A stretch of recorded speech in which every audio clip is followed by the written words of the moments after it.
Students, जो हम मिट्टियाँ पढ़ रहे थे राजस्थान की, उसी चैप्टर को हम आगे बढ़ा रहे हैं आज। एक तो आपको ध्यान रखना है कि चाहे आप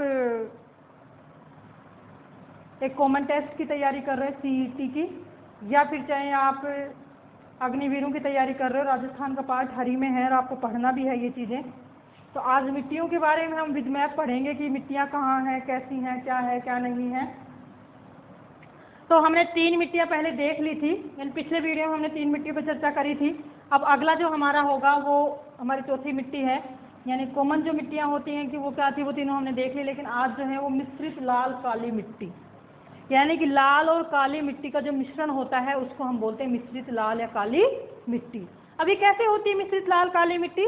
ये स्टूडेंट ये है कि मान लीजिए ऊपर तो है काली मिट्टी, नीचे है लाल मिट्टी, या ऊपर है लाल नीचे है काली, तो यहाँ पे आके एक जगह ऐसी आएगी जहाँ पे दोनों मिट्टी मिलेंगी, तो उसको हम मिश्रित मिट्टी बोल देंगे। वैसे ये मिट्टी उपजाऊ भी खूब होगी, क्योंकि यहाँ पे जैसे मान लो नीचे किसी और फसल की पैदावार अधिक होती है, यहाँ पे किसी और फसल की पैदावार अधिक होती है, तो दोनों को मिला के ये मिट्टी दोनों जगह मिले तो दोनों ही फसलें यहाँ पे दोनों ही फसलों की पैदावार होगी ना यहाँ पे। तो इस दृष्टि को देखते हुए स्टूडेंट, यानी कि जो हमारी मिश्रित मिट्टी है, काली और लाल जो मिट्टी है उसमें क्या है, यानी कि दोनों का मिश्रण है, काली और लाल मिट्टी का। ऊपर जो हमारे हैं वो मालवा का पठार है, और आपको पता है कि हमारे मालवा का जो पठार है वो जो है काली मिट्टी से बना हुआ है, काली मिट्टी का है। तो मालवा का पठार का जो है वो काली मिट्टी हो गई। और यदि हम नीचे देखते हैं तो हमारी लाल, हम मिट्टियों का जब वर्गीकरण पढ़ा था तो हमने लाल मिट्टी पढ़ी थी, यानी नीचे लाल मिट्टी है ऊपर काली मिट्टी है, दोनों का जो मिश्रण हुआ तो लाल काली मिट्टी का मिश्रण हो जाता है। अभी कहाँ आएगा, क्योंकि हमने जब लाल मिट्टी पढ़ी तो हमें जिले तो आसपास है कि लाल और काली मिलती है, तो ऊपर नीचे वही जिले होंगे, मिलेंगे तो वहीं जाके मिश्रण तो वही होगा कहीं सीमा पर जाके। तो कौन कौन से जिले हो सकते हैं, यानी पहले हमने पढ़ा उसी के आधार पर उदयपुर का पूर्वी भाग, क्योंकि यहाँ उदयपुर है उसका पूर्वी भाग हो जाएगा। उसके बाद हमारे डूंगरपुर बांसवाड़ा का कुछ पार्ट हो जाएगा, उसके बाद चित्तौड़गढ़ का कुछ पार्ट हो जाएगा, और कौन सा हो जाएगा, प्रतापगढ़। यानी आपको ध्यान रखना है यदि मैप आप पढ़ते हो, मैप आप देखते हो, और आपको देखना भी है, मैप के बिना कुछ नहीं होगा स्टूडेंट। उदयपुर होगा उसका पूरी पार्ट मैंने बता दिया है आपको, डूंगरपुर बांसवाड़ा का ऊपरी हिस्सा होगा, उसके अलावा प्रतापगढ़ होगा और चित्तौड़गढ़ होगा, यानी कि 4 जगह होंगी, 5 जगह होंगी जहाँ पर लाल और काली मिट्टी का मिश्रण पाया जाता है। अब इस लाल और काली मिट्टी की जो विशेषता है वो क्या क्या है, तो यदि विशेषता हम देखें, जिले हमारे हो ही गए, 5 जिले हैं। तो लाल और काली मिट्टी के बारे में मैंने बता ही दिया है कि जो लाल मिट्टी है, सॉरी काली मिट्टी है वो मालवा के पठार से है, लाल मिट्टी जो हमारा लाल मिट्टी एरिया था वो है, और दोनों के मिश्रण से लाल और काली मिट्टी का क्या है, जन्म होता है, इसका उपज होता है। तो लाल काली मिट्टी वहाँ पे क्या होती है, लाल और काली मिट्टी मिलती है, तो हम उस मिट्टी को क्या कह देते हैं, लाल काली मिट्टी का मिश्रण। अब जो आती है कि यदि हम इसका दूसरा नाम बोले तो इसको बोलते हैं बलुई दोमट मिट्टी, ठीक है जी। बलुई दोमट मिट्टी भी इसको हम बोल सकते हैं, क्योंकि ना तो वो रेड ही रह पाती है ना वो काली रह पाती है, दोनों लाल और काली को यदि हम मिलाते तो एक तीसरा रंग आता है, थोड़ा बलुई प्रकार का रंग आएगा, और वो दोमट होगी, यानी उपजाऊ भी होगी वो मिट्टी, तो इसको बलुई दोमट मिट्टी भी बोलते हैं दूसरी भाषा में यदि आपसे कोई पूछे तो। उसके बाद है ये जो है काली मिट्टी कपास के लिए और लाल मिट्टी मक्का के लिए, दोनों अलग अलग हैं, तो यानी कि कपास और मक्का के लिए भी उपयुक्त मिट्टी मानी जाएगी, यानी कपास और मक्का के लिए उपयुक्त है। अगली चीज आती है कि इसमें फास्फोरस, नाइट्रोजन, कैल्शियम, कार्बोनेट, इन सभी की क्या होती है, कमी होती है, ठीक है। यानी नाइट्रोजन, फास्फेट इसमें नहीं होता, नाइट्रोजन इसमें नहीं होता, कैल्शियम नहीं होता, कार्बोनेट नहीं होता इसमें, यानी इन चीज़ों की इसमें बिल्कुल ही कमी पाई जाती है। उसके अलावा है कि इस मिट्टी में जो है जो उर्वरकता होती है, मतलब दोमट मिट्टी तो उर्वरक तो होगी है, तो उर्वरकता होती है इसमें, और साथ में इसकी जो गहराइयाँ हैं कि दो मिट्टियों का जो मिश्रण होता है तो उसकी गहराई में भी अंतर होता है।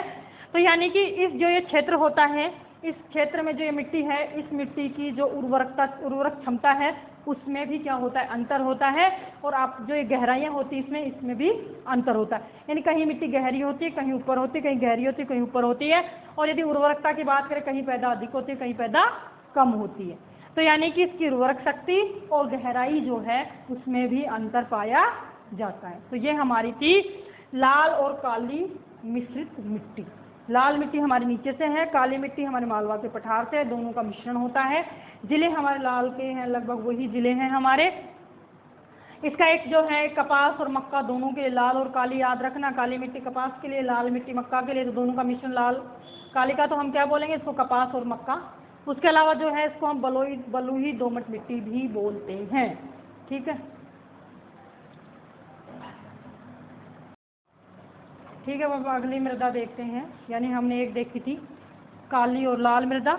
अब हम देखते हैं अगली जो होगी लाल और पीली। लाल और पीली मृदा जो है वो कौन से एरिया में पाई जाती है, उसकी क्या क्या विशेषताएं की चीज़ें हम देखेंगे।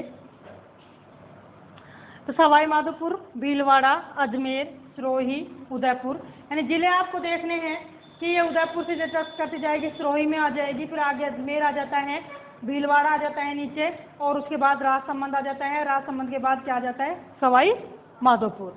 यानी हम क्रम से देखें, जैसे देखें तो पहले उदयपुर आ जाएगा, सिरोही आ जाएगी, राजसमंद आ जाएगा, अजमेर आ जाएगा, और फिर भीलवाड़ा साइड में आ जाएगा, और उस भीलवाड़ा पहले आ जाएगा, फिर अजमेर आ जाएगा, और उसके बाद जो है वो कौन सा आएगा सवाई माधोपुर।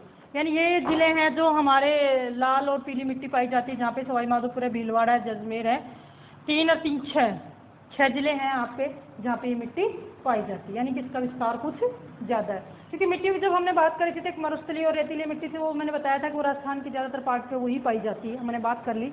मैंने एक दिन इसमें लिखवाया भी था कि राजस्थान में सर्वाधिक मिट्टी कौन सी पाई जाती है, तो मैंने मरुस्थलीय मिट्टी बोली थी आपको कि जो मरुस्थलीय मिट्टी है, जो हमारी बलुई मिट्टी है, वो सर्वाधिक पाई जाती है। उसके अलावा जो अगला हमारा था कि इस मिट्टी में जो है चिकनी और दोमट मिट्टी भी इसमें मिलती है, यानी लाल और भूरी मिट्टी जो हो। आप देखते होंगे कि जब हमारे ग्रामीण परिवेश में पहले के ज़माने में जो कच्चे घर होते थे तो वो क्या करते थे, मिट्टी लाते थे कहीं से भी, उससे लीपते थे, तो वो मिट्टी कैसी होती थी, काली और भूरी होती थी ना, थोड़ी लाल और भूरी होती थी, थोड़ी रेडिश करके भूरी होती थी वो। तो यानी दोनों का, यानी कि लाल और पीली मिट्टी से यदि हम मिला देते थे, भूरे टाइप का एक कलर निकल के आता है। तो यानी कि चिकनी भी होती है। इसकी विशेषता क्या है, एक तो कि लाल और पीली मिट्टी हमारी कैसी थी, चिकनी होती, जिससे घरों को लीपा जाता था ताकि वो लंबे समय तक वहाँ रुक सके। दूसरी क्या थी कि दोमट मिट्टी भी होती, उपजाऊ भी होती थी। ठीक है, चिकनी होती है तो इसका मतलब है कि इसके कण छोटे छोटे होते हैं, इसमें नमी धारण करने की क्षमता अधिक होती है। और दोमट है तो इसका मतलब है कि इसमें उपजाऊपन की मात्रा अधिक होती है। दोनों मालूम चल गया कि चिकनी है, इसका मतलब है कि इसके जो कण हैं वो पास पास होंगे, इसमें नमी धारण करने की क्षमता अधिक होगी। और यदि ये दोमट है तो इसमें उपजाऊ की मात्रा भी अधिक होगी। उसके अलावा यानी नमी धारण करने की इसकी क्षमता क्या होती है, अधिक होती है, इसके कण छोटे छोटे होते हैं।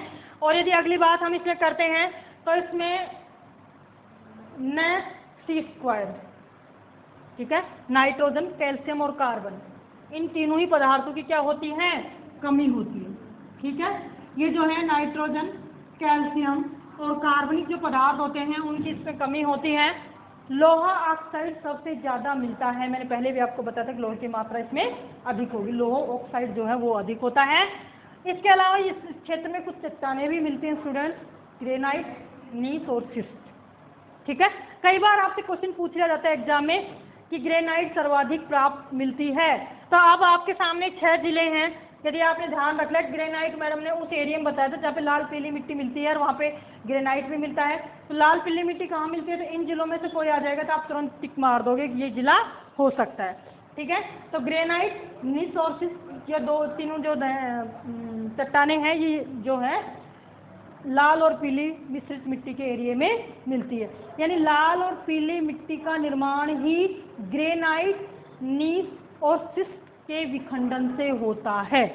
कहें यदि हम एक लैंग्वेज में, यानी इस लाल और पीली मिट्टी का निर्माण किससे होता है, ग्रेनाइट से, नीस से और शिस्ट, जो चट्टानें टूट जाती हैं उनका जो विखंडन होता है उससे इस मिट्टी का निर्माण होता है। एक और है कि जहाँ पे ये मिट्टी पाई जाती है ये किससे, यानी जलवायु से और स्थानीय दिशाओं से क्या होती है, प्रभावित होती है। यानी जलवायु से और स्थानीय दिशाओं से प्रभावित भी होती है। दूसरा है कि जो क्षेत्र होता है इसमें मिट्टी के कई रूप पाए जाते हैं, 3 प्रकार और पाए जाते हैं जिनको हम बोलते हैं। तो एक तो रेतीली मिट्टी इस क्षेत्र में होती है, पीली होगी तो रेतीली होगी वो थोड़ी बहुत। दूसरा है कि इसे सतही मिट्टी भी यहाँ पे मिलती है, क्योंकि कुछ नदियाँ हैं जो सतह पे जो है उसकी वजह से। और सतही मिट्टी को हम छिछली मिट्टी भी बोल देते हैं, आपसे बोल देते हैं छिछली मिट्टी। दूसरी कौन सी, तो लाल पीली मिट्टी को हम छिछली मिट्टी भी इस एरिया में पाई जाती है। और तीसरा स्टूडेंट है कि ये जो है ये मिट्टी होती है गहरी होती है या फिर ये मध्यम होती है, भारी, क्योंकि जिस मिट्टी के कण बहुत बारीक होते हैं तो वो चिपकी रहती है तो भारी होती है। बालू मिट्टी के कण दूर दूर होते हैं, दूर होने के कारण क्या होती है, वो हल्की होती है। ठीक है, तो एक भारी भी होती है मिट्टी, दूसरी छिछली भी होती है जो सतही होती है, और तीसरा है कि रेतीली भी होती है। यानी कि दो प्रकार की हमने मिश्रित मिट्टी पढ़ी है, एक पढ़ी हमने लाल काली और एक पढ़ी हमने लाल और भूरी, दो तरह की हमने छिछली मिट्टियाँ पढ़ी।